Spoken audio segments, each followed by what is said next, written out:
श्री कृष्णाय नमः। श्री गोपी जन वल्लभाय नमः।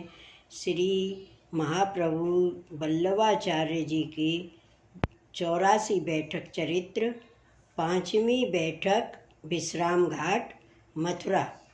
श्री मथुरा जी में विश्राम घाट के ऊपर श्री आचार्य जी महाप्रभु जी की बैठक है। वहाँ आप विराजे थे। उस समय वहाँ ऊपर वन था और बस्ती तो भूतेश्वर में थी। वहाँ से शमशान भूमि पास में थी। इस कारण आपको भी भागवत पाठ करने में गिलानी घृणा हुई।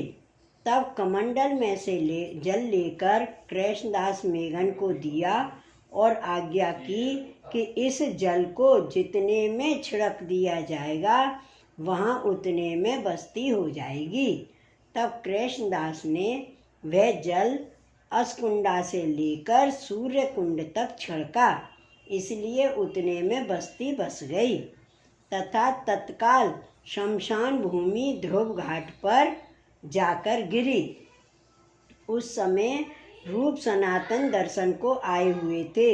उनने श्री आचार्य जी के सेवकों को दुर्बल देखकर कहा कि आपका मार्ग तो पुष्टि है और ये सेवक दुर्बल क्यों हैं? तब आपने कहा कि हमने तो इनको बहुत मना किया था कि तुम इस मार्ग में मत पड़ो, परंतु इनने हमारा कहना नहीं माना। उसका ये फल भोग रहे हैं। इसका आशय रूप सनातन समझे नहीं। इसमें आपने अपना स्वरूप तथा मार्ग का स्वरूप तथा सेवकों का स्वरूप संबंधी तीनों ही बात दिखाई हैं। यह जो हमने मुखारविंद से रास पंचाध्यायी में ब्रज भक्तों को मना किया तथा इन्हें कहा कि तुम पीछे अपने घर को जाओ, सो इनने स्वीकार नहीं किया। उसका फल संयोग और विप्रयोग ये भोग रहे हैं। जिस समय श्री आचार्य जी आप मथुरा पधारे थे, उस समय एक आसुरी मंत्र लिखकर काजी ने विश्राम घाट ऊपर धर रखा था। वह मंत्र ऐसा था कि जो उसके नीचे होकर हिंदू निकले उसकी चुटिया शिखा कट जाती और दाढ़ी हो जाती थी। इस कारण वह मुसलमान हो जाता था। इस प्रकार धर्म भ्रष्ट करते थे।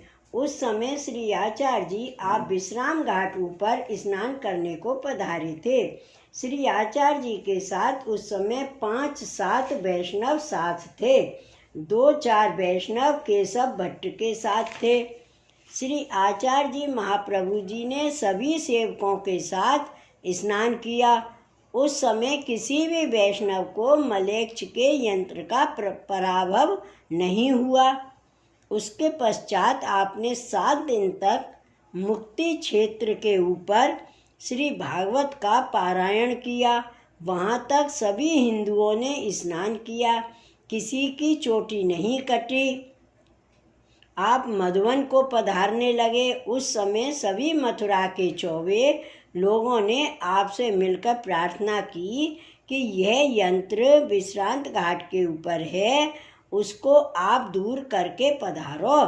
तब आपने आज्ञा की कि तुम जाकर काजी से कहो कि गोकुल का फकीर कहता है कि विश्राम घाट से इस यंत्र को उठा लो।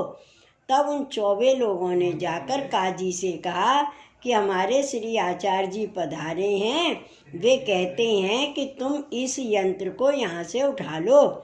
यह सुनकर काजी ने कहा कि यह यंत्र तो बादशाह ने धराया है, जब उनका आदेश आएगा तब यह यंत्र यहाँ से उठेगा। उन 24 लोगों ने सर्व समाचार श्री आचार्य जी महाप्रभु को कह सुनाया।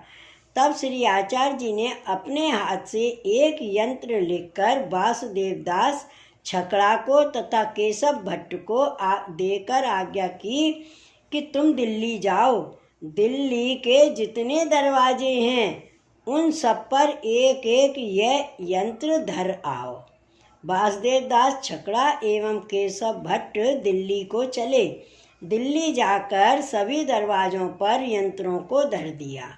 उस यंत्र के प्रभाव से जो कोई मलेच्छ वहाँ से होकर निकले उसके छोटी हो जाती और दाढ़ी होती तो उड़ जाती, इससे वे हिंदू हो जाते।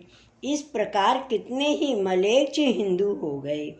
तब बादशाह को खबर गई। तब बादशाह ने आदेश दिया कि ऐसे यंत्रों को वहाँ से उठा दो। बादशाह के मनुष्य यंत्र उठाने लगे, तब वह यंत्र किसी के हाथ में नहीं आता। तब किसी ने कहा कि यह यंत्र तुम्हारे हाथ में नहीं आएगा। वे मनुष्य पुनः फिर गए।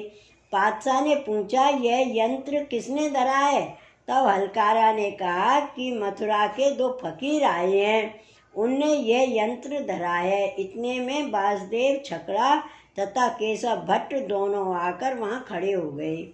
बादशाह ने कहा कि यह यंत्र यहाँ से उठाओ।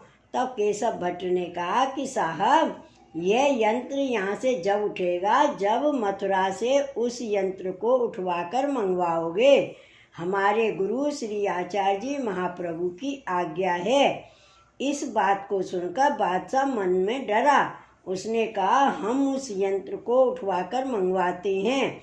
बादशाह ने अपने हलकारा को मथुरा भेजे। मथुरा से हलकारा पत्र लाए। तब वासुदेव दास छकड़ा और केशव भट्ट ने दिल्ली के दरवाजों से यंत्र उठवाकर मथुरा गए। श्री महाप्रभु जी के पास आकर दोनों ने दंडवत की तथा सब समाचार कहे। श्री आचार्य जी सब समाचार सुनकर चुप रहे। जब दिल्ली के दरवाजों से यंत्र उठे तब सब मलेच्छों ने चुटिया कटवा डाली। तब बादशाह बाहर बाग की सैर करने निकला। जब विश्रांत घाट के ऊपर से यंत्र उठा, उसके पश्चात श्री आचार्य जी महाप्रभु आप संध्या बंदन का जल लेकर विश्रांत घाट के ऊपर छिड़का तथा आपने श्रीमुख से कहा कि आज के पीछे यदि कोई मलेच्छ यहाँ पर यंत्र रखेगा तो झूठा हो जाएगा। बाद में वहाँ उजागर चौबे को पुरोहित कार्य के लिए लिख दिया। उसकी आज्ञा लेकर आप ब्रज यात्रा करने को पधारे। संवत 1549 भाद्रपद सुदी 12 शरद ऋतु में विश्रांत घाट पर स्नान करके नियम लिया तथा विश्रांत घाट से पधारे। वहाँ से मधुवन पधारे। यह चरित्र श्री आचार्य जी ने विश्रांत घाट की बैठक पर प्रकट किया। इसके अलावा इस बैठक पर और भी चरित्र आपने प्रकट किए थे। श्री वल्लभाधीश की जय। श्री गोकुलनाथ की जय। जय जय श्री गोकुलेश।